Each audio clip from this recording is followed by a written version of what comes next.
بسم اللہ الرحمن الرحیم۔ شروع اللہ کے پاک نام سے جو بڑا مہربان نہایت رحم والا ہے۔ میرا نام صفیہ ہے۔ یہ 1990 کا زمانہ تھا۔ ہم لوگ گاؤں میں رہتے تھے۔ ایک تو گاؤں بھی بہت چھوٹا تھا اور یہاں کے لوگوں کی سوچ بھی۔ اس گاؤں کا نام بیربل شریف تھا۔ اس گاؤں کے بارے میں مشہور تھا، یہاں کے لوگ بہت زیادہ وہم کرتے ہیں۔ اگر کوئی کسی بھوت پریت کو دیکھ لے تو اگلے دن مسجد میں اعلان ہو جاتا تھا کہ گاؤں میں کوئی بھوت پریت آیا ہوا ہے، اس لیے سب اپنے اپنے گھر میں رہیں۔ یعنی کہ اس گاؤں میں اس حد تک بھوت پریت اور توہمات پرستی کا رواج تھا۔ اسی گاؤں میں ایک عورت رہتی تھی جس کا نام آج تک کسی کو بھی پتہ نہیں تھا، لیکن اس کا قد کم سے کم بھی 7 فیٹ تھا اور بہت کالی تھی اور لمبے سے کپڑے پہنا کرتی تھی۔ جو محلے میں سے گزرتی تو بچے ڈر جاتے تھے اور گلیوں میں بھاگ جاتے تھے، اور وہ محلے میں چلتی بھی ایسے تھی کہ جیسے سارا محلہ ہی اس کا ہے۔ اس کے پاؤں بھی بڑے بڑے تھے اور اس نے ایک خاص قسم کا جوتا بنوایا ہوا تھا، کیونکہ اس ٹائم اس کے سائز کا جوتا نہیں ملتا تھا۔ اس جوتے کی ایک خاص قسم کی آواز آتی تھی جب وہ چلتی تھی، اور اس آواز کو سن کر بچے پہلے ہی محلے سے غائب ہو جاتے تھے کہ کالی ماسی آ گئی ہے۔ نام اس کا کسی کو پتہ نہیں تھا، اس لیے سب اس کو کالی ماسی کے نام سے جانتے تھے۔ ماسی مطلب خالہ۔ میرے ہاں 8 سال سے اولاد نہیں تھی۔ ایک دن میرا شوہر ایک جوان اور خوبصورت لڑکی کو لے کر گھر میں آیا اور کہنے لگا کہ یہ میری بیوی ہے۔ میں نے اس کے ساتھ شادی کر لی۔ میرے گھر میں میری ساس بھی تھی اور دیورانی جیٹھانی بھی تھی۔ وہ لوگ تو بڑی خوش ہوئیں کہ بہت اچھا ہوا اس کے ساتھ، کیونکہ میں تھوڑی سی زیادہ ہی خوبصورت تھی، اس لیے سب مجھ سے جلتے تھے۔ میرا شوہر 16 سال کی لڑکی کو بیاہ کر لے آیا اور مجھے بھی طلاق دے کر گھر سے نکال دیا۔ جب اس نے مجھے کہا کہ میں تمہیں طلاق دینے لگا ہوں تو کسی نے بھی اس کو یہ نہیں کہا کہ اس کو طلاق نہیں دو، ہو سکتا ہے اللہ کی طرف سے کوئی کرم ہو جائے۔ اس زمانے میں ہم کو اتنا نہیں پتا تھا کہ علاج بھی ہو سکتا ہے، بس سب یہی کہہ رہے تھے کہ نہیں ہو رہا تو شاید کوئی بہت بڑا مسئلہ ہے۔ اور ایک دفعہ کسی عورت کو 1 سے 2 سال تک بچے نہ ہو تو اس کا مطلب ہے کہ اس کو کبھی بچہ ہو ہی نہیں سکتا۔ میرے شوہر نے مجھے بنا سوچے سمجھے طلاق دی، گھر سے نکال دیا۔ میں اپنے ماں باپ کے گھر چلی گئی اور میرے دل میں انتقام بیٹھ گیا۔ میں انتقام لینا چاہتی تھی اپنے شوہر سے، اسے دکھ پہنچانا چاہتی تھی۔ وہ اپنی نئی نویلی دلہن کے ساتھ بڑا خوش تھا، اتنا خوش تھا کہ ان کی خوشی اور محبت کی خبریں گاؤں میں گردش کر رہی تھی۔ مجھے تک بھی یہ خبر آئی کہ اتنا دیوانہ ہوا پڑا ہے کہ اس کو بازار میں لے کر گیا ہے، میلے میں، اور وہاں پر کوئی چیز لے کر دی ہے۔ جب اس طرح کی خبریں کوئی دوسروں کو سناتا ہے تو ویسے ہی مرچ مسالہ لگا کر سناتا ہے۔ مجھے عورتوں نے یہ بات ایسی بتائی کہ اس نے اس کا ہاتھ پکڑا ہوا تھا، بڑے ہی خوش لگ رہے تھے، آپس میں ایسا لگتا تھا کہ جوان انسان ہے اور پہلی شادی ہوئی ہے، جبکہ تمہارا شوہر چھوٹا بچہ تو نہیں ہے، کوئی 18 سال کا لڑکا تو نہیں ہے، 28 سال عمر ہے اس کی، لیکن بڑا ہی خوش لگ رہا تھا اس کے ساتھ۔ اور وہ لڑکی بھی بڑی خوبصورت لگ رہی تھی۔ اگر تھوڑے بوڑھے مرد کو جوان لڑکی مل جائے تو وہ مرد کو بھی جوان کر دیتی ہے، اور پھر تو وہ اس کو اپنے ہاتھ کا چھالا بنا کر رکھتا ہے۔ تیری تو قسمت ہی پھوٹی ہوئی تھی، وہ دیکھ راج کر رہی ہے وہاں پر۔ مجھے تو آج تک کہیں بھی نہیں لے کر گیا تھا، اس لیے میری زندگی میں اور کوئی کام نہیں تھا کہ کسی طرح اپنے شوہر کی کوئی نہ کوئی خبر نکلوانے کی طاق میں لگی رہتی تھی۔ ایک دن مجھے کسی نے بتایا کہ کالی ماسی نے آج پھر ایک گھر کا رخ کیا، اور وہی ہوا جو ہوتا ہے، بچہ شدید بیمار ہے، نہیں بچے گا۔ دراصل کالی ماسی کی کہانی یہ تھی کہ جب کسی کے گھر کوئی نومولود بچہ پیدا ہوتا تھا تو وہ اگر اس گھر میں چلی جاتی اور کہتی کہ کیا ہوا ہے تمہارے گھر پیدا، تو بچے پر عجیب سا کوئی سایہ پڑ جاتا تھا اور بچہ 1 سے 2 ہفتے کے بعد بیمار ہو کر مر جاتا تھا۔ اس لیے جب بچہ پیدا ہوتا تو گھر کے بڑے یا لڑکے ہاتھوں میں ڈنڈے لیے گلی کی نکڑ پر ہی کھڑے ہو جاتے تھے کہ کہیں کالی ماسی نہ آئے۔ اس نے اس گاؤں میں بہت سے بچوں کو اسی طرح سے اس دنیا سے رخصت کروایا تھا۔ سب لوگ اسے گاؤں سے نکال بھی نہیں سکتے تھے کیونکہ سبھی اسے بہت زیادہ ڈرتے تھے۔ وہ اتنی کالی تھی کہ اس کی سفید سفید آنکھیں کچھ زیادہ ہی بڑی اور نمایاں نظر آتی تھیں۔ اگر اندھیرے میں کھڑی ہوتی تو نظر نہیں آتی تھی، کیونکہ اکثر کالے کپڑے پہن کر رکھتی تھی۔ جب شام ہو جاتی اور بہت زیادہ سردی ہوتی تو وہ گلیوں میں پھرا کرتی تھی۔ کسی کو پتہ نہیں تھا کہ ایسا کیسے کرتی تھی، لیکن اس نے اسی طرح بہت سے لوگوں کی جان لی تھی۔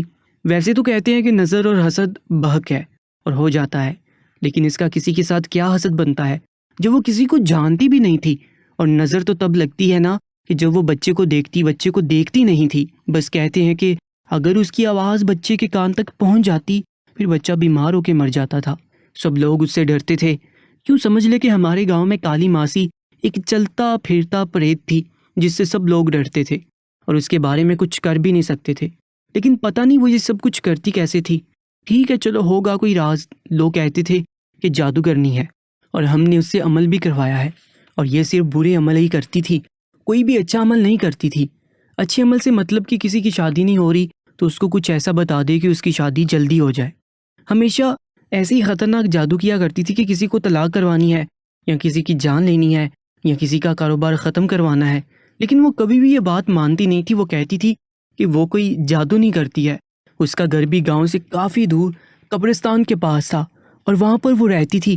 کسی کو نہیں پتا تھا کہ اس کی عمر کتنی ہے، لیکن اس کی عمر کم سے کم 60 سال سے زیادہ ہی تھی۔ دراصل اس گاؤں کے بارے میں یہ بھی مشہور تھا کہ یہاں پر لوگوں کی عمر بہت زیادہ ہوتی تھی۔ یہاں پر لوگ زیادہ اچھی خوراک نہیں کھاتے تھے، بس تھوڑا بہت کھاتے تھے اور پیدل بہت زیادہ چلتے تھے۔ یہاں پر واقعی ایسے لوگ تھے کہ جن کے ساتھ درخت بھی بوڑھے ہو گئے تھے لیکن وہ ابھی تک زندہ تھے۔ کالی ماسی کے بارے میں بھی کچھ ایسے ہی مشہور تھا۔ کچھ لوگ کہتے تھے کہ اس کی عمر 100 سال سے بھی زیادہ ہے، جبکہ یہ بات تو مجھے جھوٹ لگتی تھی کیونکہ وہ تیزی سے چلتی پھرتی تھی اور اس کی صحت بھی بہت اچھی تھی۔ 100 سال کی عمر نہیں ہو سکتی تھی، پر شاید 60-65 سال کی وہ ضرور تھی۔ یہ بھی سننے میں آیا تھا کہ گاؤں میں ایک فوجی رہتا تھا اور اس کے بچے پر کالی ماسی کی نظر پڑ گئی تھی اور وہ بچہ اس دنیا سے چلا گیا تھا۔ وہ فوجی بڑا ہی بہادر تھا، اس نے تعلیم حاصل کی تھی اور کالی ماسی کی جان لینے کی کوشش کی تھی۔ گاؤں کے کچھ اور بہادر لوگوں کو اپنے ساتھ ملا کے جال بھی بچھایا تھا، انہوں نے اس کو پکڑ بھی لیا تھا اور اس کو بہت مارا تھا، لیکن پتہ نہیں یہ کیسے بچ گئی تھی اور وہ سارے کے سارے مر گئے تھے۔ مجھے اس عورت سے بہت زیادہ ڈر لگتا تھا، لیکن اب شاید یہ عورت میری مدد کر سکتی تھی، یہی میرا انتقام لے سکتی تھی۔ میں خود چھوٹی سی تھی جب یہ انہی گلیوں میں پھرا کرتی تھی اور میں بھی اس سے ڈر کر بھاگ جاتی تھی۔ میں تو اتنا زیادہ ڈرتی تھی کہ ایک دفعہ اس کو دیکھ لیتی تو مجھے 3 دن تک بخار رہتا تھا۔ میری امی یہی سب باتیں بتاتی تھی مجھے، اور آج مجھے اس کی مدد کی ضرورت تھی کہ مجھے اپنی سوتن اور اپنے شوہر کو تکلیف پہنچانی تھی۔ میرا ارادہ معاف کرنے کا بالکل بھی نہیں تھا، مجھے غلط کام بھی کروانا تھا، مجھے کوئی ایسا برا عمل کروانا تھا اور اس میں کالی ماسی ہی میری مدد کر سکتی تھی۔ اور مجھ میں اتنی ہمت نہیں تھی کہ میں اسے کسی دن گلی میں روک کر اس سے بات کروں۔ میں تو اسے بہت زیادہ ڈرتی، سمجھ نہیں آ رہی تھی کہ کیا کروں۔ ایک دفعہ پھر ہمیں یہ واقعہ سننے کو ملا کہ کالی ماسی کی وجہ سے ایک بچہ بیمار ہے، کیونکہ ایک گلی میں بچہ پیدا ہوا اور وہ وہاں تک پہنچ گئی اور لوگ اس سے بے خبر تھے۔ شاید یہ پتہ نہیں کن مسائل میں پڑے تھے، لیکن اس کی آواز بچے تک چلی گئی۔ اس نے کہا کہ کیا ہوا ہے تمہارے گھر پیدا؟ دراصل وہ پنجابی میں بولا کرتی تھی۔ اس گاؤں کے سارے لوگ پنجابی ہی بولتے تھے، وہ بھی ٹھٹ قسم کی۔ اس نے بولا تھا کی جمیا ہے، یہی اس کے الفاظ تھے جو وہ بولتی تھی، اور بولتی ایسی تھی کہ جیسے کوئی دانت پیس کر بولتا ہے، اور اس کی آواز بھی بہت زیادہ اونچی تھی۔ اور پھر پتہ چلا کہ بچہ 2 ہفتے بعد اس دنیا سے چلا گیا۔ اسے کوئی ایسی بیماری ہو گئی تھی جس کا کوئی علاج نہیں تھا۔ میرے شوہر کو مجھ سے اولاد نہیں ہوئی تھی اور میرے شوہر نے مجھے اولاد کی وجہ سے ہی چھوڑا تھا، اس لیے میں یہ چاہتی تھی کہ میرے شوہر کو دوسری بیوی سے بھی اولاد نہ ہو۔ دراصل مسئلہ میرے شوہر میں ہی تھا، کیونکہ اسے اپنی مردانگی پر بڑا بھروسہ تھا، لیکن جب یہ خبر ملی کہ میری سوتن امید سے ہے تو میرا دل ٹوٹ کر رہ گیا۔ اس بات کو 2 مہینے ہو گئے تھے، ظاہر ہے وہ امید سے ہو سکتی تھی، وہ شادی کے 2 مہینے بعد امید سے ہوگی اور میں 8 سال تک نہ ہو سکی۔ اس کا مطلب کہ مسئلہ میرے شوہر میں نہیں تھا، بلکہ مسئلہ میرے اندر ہی تھا، ورنہ میں بھی تو امید سے ہو سکتی تھی۔ میں ساری رات روتی رہی۔ میری امی نے مجھے کہا کہ تیرا ہی قصور ہے، اس میں مرد کیا کرے، اس نے تو بچے پیدا کرنے ہوتے ہیں نا، مرد شادی بچوں کے لیے تو کرتا ہے، تو اس کو بچہ نہیں دے سکتی تھی تو اس نے دوسری شادی کر لی۔ اب تو روتی کس لیے ہے، کیونکہ میں تو دوسری شادی نہیں کر سکتی ہوں نا۔ تو میری امی نے کہا کہ تیرے لیے دوسری شادی کا انتظام کہاں سے کریں گے، آج کل تو کوئی کماری لڑکیوں کو بھی رشتے نہیں ملتے ہیں، تیرے لیے کہاں سے رشتہ لے کر آئیں گے، سب کہیں گی صفیہ کو سکون نہیں ملا، دوسرا مرد کر کے بیٹھ گئی۔ یعنی میری امی کے کہنے کا مقصد یہ تھا کہ مختصر یہ کہ میری زندگی برباد ہو گئی تھی، میری زندگی میں نہ تو کوئی مقصد تھا اور نہ ہی کوئی خوشی تھی۔ اس کا مطلب مسئلہ میرے اندر ہی تھا، لیکن اگر مسئلہ میرے اندر بھی تھا تو اس میں میرا کیا قصور تھا؟ مجھے کیا پتا کہ میں بانجھ ہوں؟ میں نے اپنی شوہر سے کبھی کوئی چیز نہیں مانگی، کبھی اس کو کوئی تکلیف نہیں دی، میں تو اس کے ساتھ خوشی خوشی رہ رہی تھی، اس سے کبھی کچھ مانگتی بھی نہیں تھی۔ وہ مجھے 2 وقت کی روٹی کھلاتا، سوکھی یا گیلی روٹی۔ میں اسی میں خوش تھی، لیکن میرے ساتھ اس نے اتنا بڑا ظلم کر دیا۔ اگر اس نے دوسری شادی کر لی تھی تو مجھے بھی اپنے ساتھ رکھ لیتا، لیکن اس نے ایسا نہیں کیا۔ اس نے فوراً طلاق دے دی اور اس نے دوسری شادی کرنے کے بعد میرے ساتھ ایک دن گزارنا بھی ضروری نہیں سمجھا۔ اور اس کے گھر والے کتنے خوش تھے، کیونکہ اس کے گھر والوں کے ساتھ میری بالکل نہیں بنتی تھی، میری ان کے ساتھ بہت زیادہ لڑائی ہوتی تھی۔ میں نے اپنے آنسو صاف کر لیے اور سوچ لیا کہ مجھے کیا کرنا ہے۔ مجھے اپنی سوتن کے اس بچے کی جان لینی تھی، مجھے ان کی زندگی میں یہ خوشی نہیں رہنے دینی تھی۔ اگر مجھے بچہ نہ ملا تو پھر کسی اور کو بھی نہیں مل سکتا تھا، اور میری سوتن کو تو بالکل بھی نہیں۔ میں نے سوچ لیا تھا کہ میں اس بچے کی جان لے لوں گی اور یہ کام کرواؤں گی۔ میں کالی ماسی سے کہوں گی کہ وہ کسی بھی طرح جائے اور جا کر بلائے، پکارے وہ لفظ جو وہ بولتی ہے اور اس بچے کی جان لے لے۔ میں اس مقام تک چلی گئی تھی کیونکہ میری زندگی برباد ہو گئی تھی اور مجھے پتا تھا کہ میرے پاس کچھ بھی نہیں ہے۔ میں نے سوچ لیا تھا کہ میں ہمت کر کے کالی ماسی کو سڑک پر روک لوں گی اور اسے کہوں گی کہ مجھے اس کی مدد کی ضرورت ہے، اسے آواز دے کے روکوں گی اور کہہ دوں گی کہ مدد کی ضرورت ہے۔ لیکن جب میں اس کے پاس گئی، بالکل پاس، تو مجھ کو ابھی سے ہی ڈر لگنے لگا اور میری ہمت ہی نہیں ہو رہی تھی۔ میں اس کے بالکل پاس سے ایک دفعہ گزر گئی تھی، دوسری دفعہ پھر گلیوں میں سے گزر کر اس کے پاس گئی۔ جب وہ کسی گلی میں ہوتی تھی تو گلی میں اور کوئی بھی نہیں ہوتا تھا اور عورتوں نے گھر کے دروازے بند کر لیے تھے اور اپنے بچوں کو اندر چھپا لیا تھا۔ میں جب تیسری دفعہ اس کے پاس سے گزری، دراصل میں اس لیے گزر رہی تھی کہ میں اس سے بات کروں، مجھ سے بات ہی نہیں ہو رہی تھی، اور میں اس کے پاس سے گزر جاتی تھی تو اچانک اس نے مجھے کہا کہ مدد کی ضرورت ہے۔ میں حیران رہ گئی، اس کو کیسے پتہ چلا؟ تو میں نے کہا ہاں، جب آپ کسی انسان سے ڈر رہے ہوتے ہیں تو آپ اسے بلانے سے ڈرتے ہیں، لیکن اگر وہ انسان خود بات شروع کر دے تو پھر آپ اتنا زیادہ نہیں ڈرتے۔ اس نے اپنے پیچھے آنے کا اشارہ کیا، میں اس کے ساتھ اس کے پیچھے پیچھے چلنے لگی اور وہ شہر سے باہر جا رہی تھی۔ مجھے بڑا ڈر لگ رہا تھا۔ اس نے راستے میں مجھے ایک دفعہ تسلی دی کہ ڈرنے کی ضرورت نہیں ہے۔ دن کے وقت قبرستان سے ڈر نہیں لگتا تھا، بچپن میں تو ہم بھی اسی قبرستان میں کھیلا کرتے تھے۔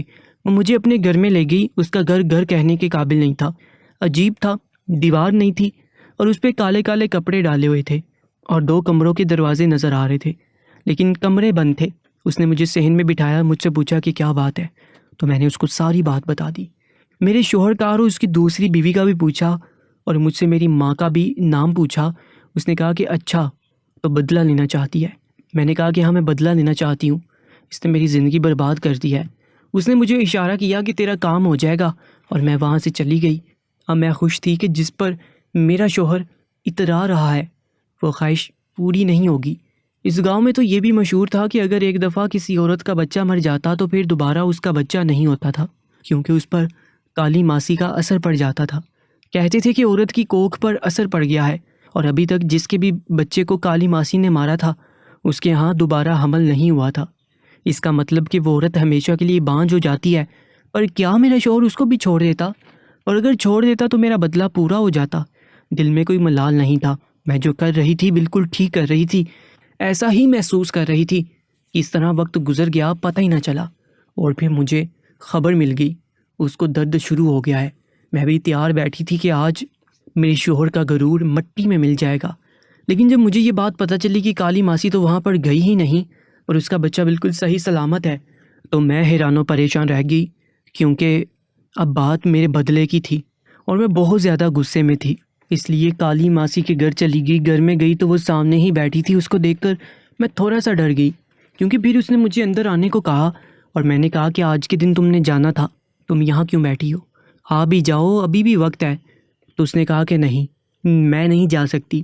میں حیران رہ گئی، کیوں نہیں جا سکتی؟ میں نے کہا کہ تمہیں پیسوں کی ضرورت ہے تو میں تمہیں پیسے دے دیتی ہوں، میرے پاس بہت پیسے ہیں، میں زمیندار کی بیٹی ہوں۔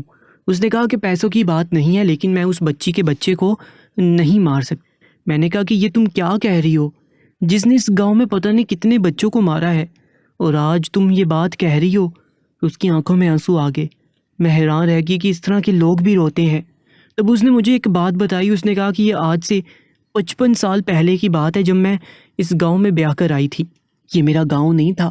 میرا شوہر بہت پیسے کماتا تھا اور پتہ نہیں کہاں سے لاتا تھا۔ پھر پتہ چلا کہ وہ ایک چور ڈاکو تھا، لوگوں کے گھر جا کے ڈاکے مارتا تھا۔ اس کو گاؤں سے نکال دیا گیا، لیکن میں یہیں پر رہ گئی۔ لوگوں کے سامنے یہ ثابت ہو گیا کہ میرا شوہر مر گیا ہے، جبکہ وہ زندہ تھا۔ وہ ہر ہفتے میں 2 دفعہ مجھ سے چوری چوری ملنے کے لیے آتا تھا۔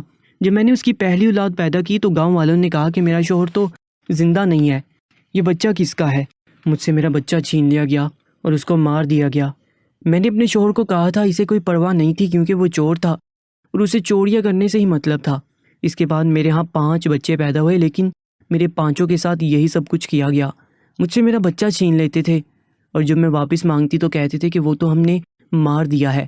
یہ آج سے بڑی پرانی بات ہے۔ اب وہ سارے لوگ اس دنیا میں نہیں ہیں جنہوں نے میرے ساتھ یہ سب کچھ کیا تھا۔ لیکن اس کے بعد میں ایک بہت ہی مشہور پیر بابا کے پاس گئی اور بڑا ہی مشکل عمل کر کے اس نے مجھے ایسا تعویذ جو میں اپنی زبان کے نیچے رکھ لیتی اور اگر کہتی کہ کون پیدا ہوا ہے اور اس بچے کے گھر کے پاس چلی جاتی تو وہ بچہ بھی دنیا میں نہیں رہتا تھا۔ میرے اندر بھی انتقام تھا۔ میں کہتی تھی کہ انہوں نے میرے بچے مارے ہیں، ان کے بچے بھی مار ڈالوں گی، لیکن اس لڑکی کو میں نے اس لیے نہیں مارا کیونکہ مجھے پتہ چلا کہ یہ میری ہی بیٹی کی بیٹی ہے، کیونکہ میری ساس بھی گاؤں والوں کے ساتھ ہی ملی ہوئی تھی، اور جب اس نے مجھ سے میری آخری اولاد کو چھینا تھا تو شاید اس نے اسے نہیں مارا۔ اس بچی کے ماتھے پر ویسے ہی نشان ہے جیسا میری آخری اولاد کے ماتھے پر تھا، اور میں نے پتہ کروایا ہے کہ میری ساس نے اسے اپنے پاس رکھا ہوا تھا اور یہ اسی کی بیٹی ہے، یعنی کہ یہ لڑکی میری نواسی ہے۔ میں اس کو جان سے نہیں مار سکتی اور نہ ہی اس کے بچے کو، اور آج کے بعد میں یہ کام بھی نہیں کروں گی کیونکہ میری اولاد اس دنیا میں ہے۔ میں اپنی بیٹی سے ملنے کی کوشش کروں گی، لیکن کیا کروں گی اپنی بیٹی کے پاس جا کر؟ تم بھی ایسا نہیں کرو۔ اللہ نے تمہیں اولاد نہیں دی، لیکن اس کا مطلب یہ نہیں ہے کہ تم باقیوں کی اولاد بھی لے لو۔ میں نے بہت گناہ کیا ہے، اللہ مجھے پتہ نہیں معاف کرے گا بھی کہ نہیں۔ اللہ کے پاس جاتے ہوئے بھی ڈر لگ رہا ہے۔ میں چپ چاپ وہاں سے واپس آ گئی اور میں نے اللہ سے معافی مانگی کہ میں ایسا کبھی نہیں کروں گی۔ میں ایک چھوٹے سے بچے کی جان لینے والی تھی، میں اتنی ظالم کیسے ہو گئی؟ میں نے یہ سوچ اپنے دل سے نکال دی اور اپنے گھر میں سکون سے رہنے لگی۔ کالی ماسی نے یہ بھی بتایا تھا کہ وہ بچے اس کے شوہر کے تھے، لیکن جب شوہر ہی مر چکا تھا سب کے لیے تو وہ اپنے شوہر کا نام نہیں لیتی تھی اور اس طرح سے اس کو مار دیا جاتا تھا۔ اس کا شوہر بھی دنیا میں نہیں رہا اور پتہ چلا کہ اس کے شوہر نے شہر میں بھی کسی سے شادی کی ہوئی تھی۔ پھر جن لوگوں نے اس کے ساتھ ظلم کیا تھا اس نے سب کو مار ڈالا تھا۔ 1 مہینے بعد کالی ماسی کی لاش ملی تھی، شاید اس نے خودکشی کر لی تھی کیونکہ وہ خود سے بہت زیادہ شرمندہ ہو گئی تھی۔ اس کو دفنا دیا گیا اور اس کی قبر کے پاس بھی کوئی نہیں جاتا ہے۔ کبھی کبھی میں جاتی تو فاتح خوانی کر لیتی ہوں کیونکہ مجھے اس سے ڈر نہیں لگتا۔ پتہ نہیں وہ صحیح تھی یا غلط، لیکن تھی تو وہ بھی دکھوں کی ماری ہوئی۔ اللہ کہتا ہے کہ جس نے ایک انسان کا قتل کیا اس نے ساری انسانیت کا قتل کیا۔ انسان کا قتل کبھی بھی معاف نہیں کیا جا سکتا۔ اللہ کا شکر ہے کہ میں اس گناہ سے بچ گئی۔ اگر میرے ہاتھوں یہ گناہ ہو جاتا تو میں کبھی اپنے آپ کو معاف نہیں کر پاتی۔ میں نے سوتن کو مبارکباد دی اور میں اسے ملنے بھی گئی تھی۔ ان لوگوں نے میرے ساتھ اچھا سلوک نہیں کیا، لیکن جو میں نے ارادہ کیا تھا اس کے پچھتاوے نے مجھے یہ سب کچھ کرنے پر مجبور کیا۔ میرے شوہر نے مجھے دور سے دیکھا اور میں بھی اسے دیکھا تھا۔ اب اپنی زندگی گزار رہی ہوں اور امی کے گھر رہتی ہوں، محلے کے بچوں کو پیار کرتی ہوں اور سب کو اپنی اولاد کے برابر سمجھتی ہوں۔ مجھے لگتا ہے کہ اگر میرے ہاتھوں یہ گناہ ہو جاتا تو آج میں بھی کالی ماسی بن جاتی اور اس گاؤں کی اگلی کالی ماسی میں ہوتی، لیکن اللہ کا شکر ہے کہ میں نے ایسا کچھ نہیں کیا۔ دوستو، آج کی سچی کہانی کے بارے میں ہمیں اپنی قیمتی رائے سے ضرور آگاہ کیجیے گا، اور ایسی ہی کہانیوں کے لیے ہمارے یوٹیوب چینل درباری ٹی وی کو سبسکرائب کر لیجیے گا۔ انشاءاللہ ملاقات ہوگی ایک نئی ویڈیو میں، تب تک کے لیے اللہ نگہبان۔